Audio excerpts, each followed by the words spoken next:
तो दोस्तों आज है day 4 of 30 days self improvement challenge and आज मैं आपकी एक बहुत बड़ी प्रॉब्लम सॉल्व करूंगा जो है आपकी हाइट जो रुकी हुई है। लोग कहते हैं कि आपकी हाइट आपके जीन्स पर डिपेंड करती है या 18 साल की उम्र के बाद आपकी हाइट नहीं बढ़ती। अगर आपकी हाइट भी 6 फुट से कम है तो लोग आपको बोना छुटंगी ऐसा बोलते हैं। इमेजिन करो और आप इसी हाइट के साथ अपना पहला दिन कॉलेज में जाते हो या फिर अपने ऑफिस में जाते हो और लोग आपको देखकर हंसे कि इसकी हाइट कितनी छोटी है।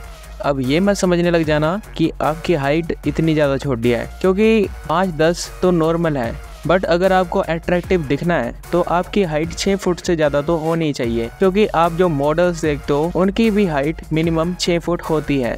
अब जो लोग हाइट नहीं बढ़ा पाते फिर वो सचिन तेंदुलकर का एग्जाम्पल देते हैं कि इनकी भी हाइट ज़्यादा नहीं थी बट फिर भी ये गॉड ऑफ क्रिकेट कहलाते हैं। ऐसे ही बहुत सारे एग्जाम्पल्स हैं, बट मैं आपको नेचुरली बताऊंगा कि आप अपनी हाइट कैसे बढ़ा सकते हो।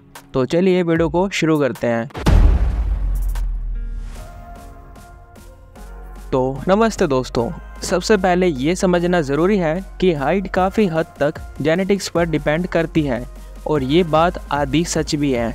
अगर आपके पेरेंट्स की हाइट अच्छी है तो आपकी भी हाइट अच्छी होगी, बट इसका मतलब ये नहीं है कि आपकी हाइट आपके पेरेंट्स जितनी ही होगी, क्योंकि कई लोग आपने देखे होंगे कि जिनकी हाइट अपने पेरेंट्स से भी ज़्यादा होती है, या आपके दोस्त या आपकी जानकारी में भी ऐसे लोग होंगे जिनकी हाइट अपने पेरेंट्स से भी ज़्यादा है। तो इससे तो ये तो प्रूव होता है कि खाली जेनेटिक्स डिपेंड नहीं करते, इसके साथ डिपेंड करता है आपका न्यूट्रिशन।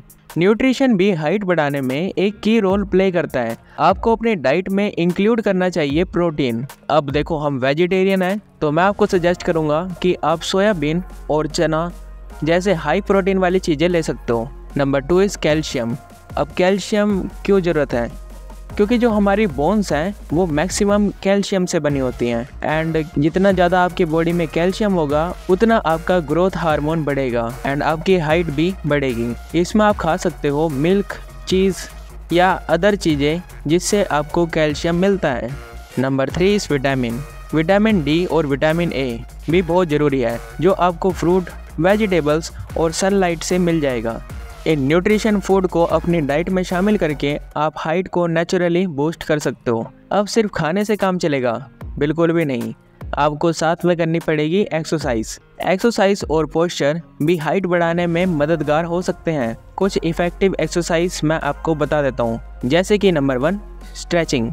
हैंगिंग एक्सरसाइज और स्ट्रेचिंग रूटीन से बोन्स की लेंथ को बढ़ाया जा सकता है। नंबर 2 आता है स्पोर्ट्स। ऐसे स्पोर्ट्स खेलो जिसमें आपको जंप करना पड़ता हो, जैसे कि बास्केटबॉल या वॉलीबॉल, या आप स्विमिंग भी ट्राई कर सकते हो। Number 3 is proper posture.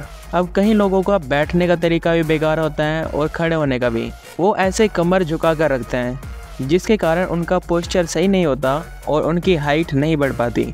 अब एक्सरसाइज करने के बाद आप थकोगे तो हो और रात को आप सोओगे, और सोना भी बहुत ज़्यादा ज़रूरी है। अच्छी नींद भी हाइट इंक्रीज करने में इम्पोर्टेंट रोल प्ले करती है। ग्रोथ हार्मोन का सिक्रेशन मेनली डीप स्लीप में होता है, तो इंश्योर करें कि आप रोज़ाना 7 से 9 घंटे की क्वालिटी स्लीप लें। अब कुछ बात करते हैं मिथ और फैक्ट्स पर। लोग कहते हैं कि हाइट इंक्रीज पिल खाओ, बट फैक्ट ये है ऐसी पिल्स की इफेक्टिवनेस साइंटिफिक प्रूफ से वैलिडेट नहीं हुई है। मतलब कि अगर आप ये दवाइयाँ खाते हो तो इससे आपकी हाइट नहीं बढ़ने वाली है। दूसरा मिथ ये है स्पेशल शूज़। लोग कहते हैं कि ये शूज़ पहन लो और आपकी हाइट बढ़ जाएगी। शूज़ से सिर्फ टेम्परेरी हाइट इंक्रीज होता है, परमानेंट नहीं। तो दोस्तों, आपको हाइट बढ़ाने के लिए जेनेटिक फैक्टर के साथ साथ न्यूट्रिशन, एक्सरसाइज, पोस्चर और स्लीप पर बहुत फोकस करना होगा। अगर आप इन टिप्स को अपने डेली रूटीन में इम्प्लीमेंट करोगे तो आपको डेफिनेटली पॉजिटिव रिजल्ट दिखेंगे। अब मैं ये नहीं कहूँगा दूसरे यूट्यूबर्स की तरह कि 4 से 5 इंच आपकी हाइट बढ़ जाएगी, वो आप पर डिपेंड करता है। अगर आपको ये वीडियो पसंद आया हो तो वीडियो को लाइक और चैनल को सब्सक्राइब करना मत भूलना। मैं मिलता हूँ आपसे दूसरी वीडियो में। आप अगली टॉपिक के लिए वीडियो कमेंट में लिख सकते हो। मैं इंतज़ार करूँगा आपका, एंड थैंक्स फॉर वॉचिंग।